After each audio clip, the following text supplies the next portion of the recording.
gave some good insight on some blackout topics. Honestly, when it comes to why some nations are prioritized over other nations. And these are questions that nobody ever really asked these questions. It's just like, okay, Russia invades Ukraine.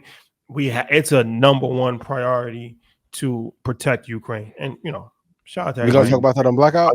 I feel like there's a history lesson that you're about to go into on Wednesday. Well, it's not even history. It's just a fact of life where it's like we don't even think we're just so programmed. And it's like, okay, Ukraine is the biggest ally of America now, right? Yeah. But okay, so what are we doing about Haiti? What are we doing about the Congo? What are we doing about Sudan? Yep. What are we doing? I mean, I can just keep this can kind of keep going on and on. So I'm doing about Somalia. Exactly. So how you're saying that? There are hundreds, if not thousands of people who are unaware of the atrocities that are happening in these places. So I'm actually from a standpoint where it's like, when you're like, I'm a hip hop historian, I'm like, bro, you're not a hip hop historian. You don't go back to the 80s. I feel like history is like one of your strong things. And so if you get in that bag, I'm feeling like I'm asking, like, can we get in that bag Wednesday? Get in that bag. We can get in that bag? That at the end of the day, people, okay, let's just be honest, right? The vast majority of white people are not going to be overly enthusiastic about sending money, sending support, and helping Black countries. Black countries. Yes. Yeah. I mean, that's my 2-sentence thesis on it. I'm not saying every white person, because there are generally good white people that are very enthusiastic about helping Black people. But what I'm saying is that it's more relatable to help Ukraine because you identify with these people. They look like you, right? And you can see yourself. And this is what we spoke last week with Wagstaff about. Like, he was like, the judge identified with the shooter because he was white. He saw his grandson in that kid, right? So he's going to treat him differently than somebody who's Black with dreadlocks and gold teeth in his mouth, who he looks like this guy could potentially kill me if I don't put him away. So I gotta add an additional 20 years on top of what he's supposed to get, because I just feel extremely threatened just by his presence. Just looking at him is just infuriating me. Yep. Right? They fear what they don't understand. Life's golden rules is the man with the goal makes the rules. Makes the rules. Big facts. That's my dad's favorite quote. And that's what we're seeing right now. They put 30 million on his head. Right? And we'll see. We'll see what happens. And took away DEI and the Fearless Fund ruling didn't go enough. Like, they're destroying shit right in front of us. And then people, what you think about Drake and Kendrick? What? That was interesting. Doesn't matter. That was interesting. A Biden quote that he quoted from Biden when he's saying that if there wasn't an Israel, we would have to create one. That's an interesting statement to make. Yeah. I thought so. I mean, there's a lot of truth in that, and I believe it right there. The history of it is Joe Biden. Interesting commentary.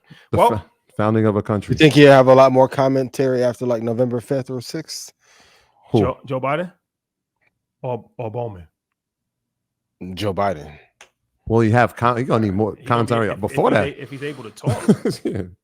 At this point in time, he might not even be able to communicate properly. By the 7th, by the 6th, if it don't go his way, I mean, there's nothing to talk about. These teleprompters are gonna have to work overtime these days. What have they picked a date for the debate yet? Not yet. For what I'm hearing, they might not even do a debate now. That would be insane. That would be insane. You think that he's mentally capable of debating? No. You saw him in person. I did. He impressed me in person. They might prepare him enough. He impressed me in person. I give him credit. Yeah. He was very impressive in person, but a debate is a little bit harder. It's one thing to give a speech. That's hard. To give a speech for 90 minutes is extremely difficult. To debate somebody who is a pit bull and who has no filter at all for 90 minutes is extremely difficult. That's extremely difficult. That won't be the strong suit if there isn't a moderator who has prompted them both on what the questions are going to be. If it's no holds barred. Well, even if you get Trump, it's still going to be no hope. He's going to bring his son. Trump's not going to start smoking crack. You can play all kinds of. He just said he's going to pardon his kid. You know? No, that was crazy. But I'm saying you remember the Hillary Clinton debate? When he talked about He told her, shut up, how yeah. your husband was cheating on you and all, like, But this dude is unhinged. If you're going exactly, so then that's the thing. It's like, let me show you how unhinged he is, and let me stay focused on actual the topic of the question. But if it's like no hold bar, that's gonna be an That's a onslaught. lot. It's gonna be an onslaught. All right, you got a national debate. I never forget the Hillary Clinton situation. He literally said like your husband was cheating. Like, all right, that's embarrassing. I don't care how politically trained you are or how disciplined you are. You're gonna get ruffled. Somebody talks about your family in front of 100 million people watching. It's not. You can't just take that on the chin. Like, that's something that you're going. But she did, right? But it affected her. You could just tell, like, she was rattled. I'm talking about in the moment. She took it on the chin. She responded, right? She didn't get flustered where she couldn't answer questions anymore. What I'm saying is, like, and that was prompted by a moderator who had a specific set of questions that they both know that they were going to be asked. So you're going to go back to your talking points.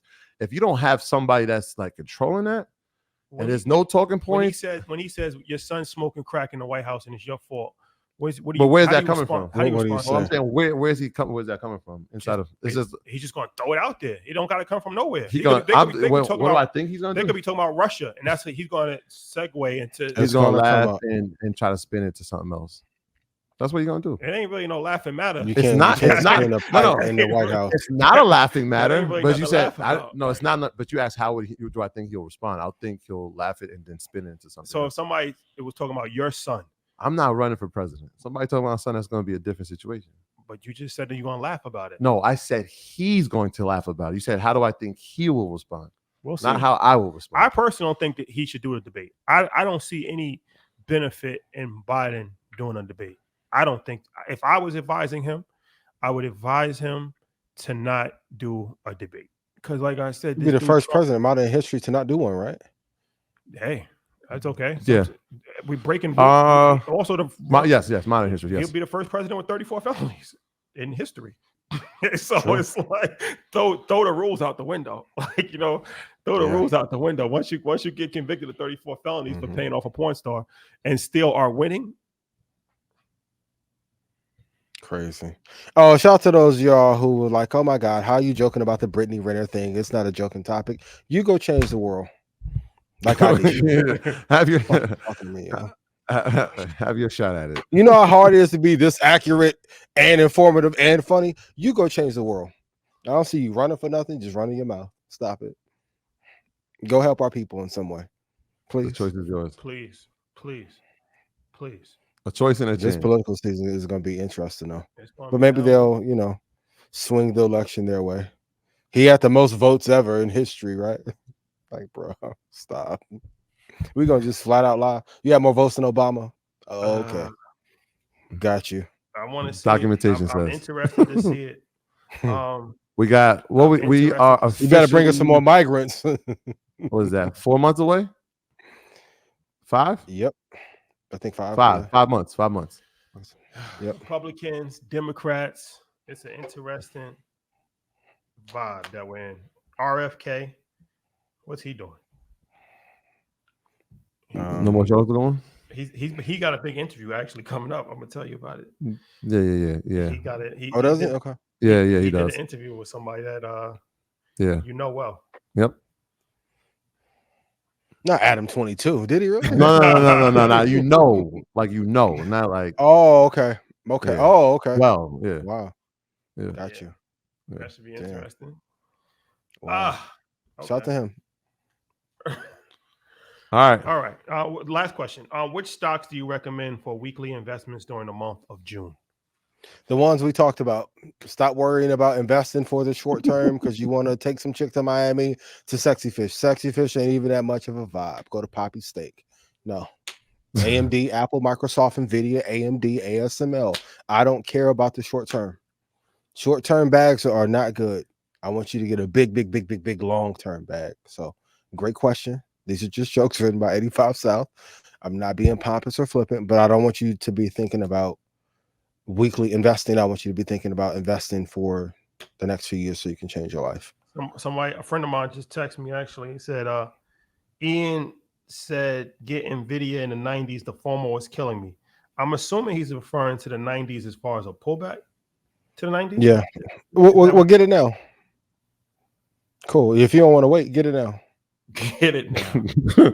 Have it your way. Right. Y'all shoot, and then if it don't go right, it's like, yo, I'm down 16%. Nah, what's gonna happen is it's gonna get to 97 or something, and they're gonna be like, I wonder if I should do it now. Well, yeah, buy when you want to. I'm just saying what people are really gonna do, right? It's like I said, I'm gonna find the clip when we was on and you were there, and I'm like, yo, get this 205 call, and this dude was arguing with me for like 5 minutes why he shouldn't do it. Yeah, 1900% later. What did it cost you? I mean, if you guys want a shorter price, it cost us 5 minutes of our time. We can't get back. Have patience. Get it at 112.35. If you don't, you can text them 112.35. Now, when it dip, I don't want any conversation.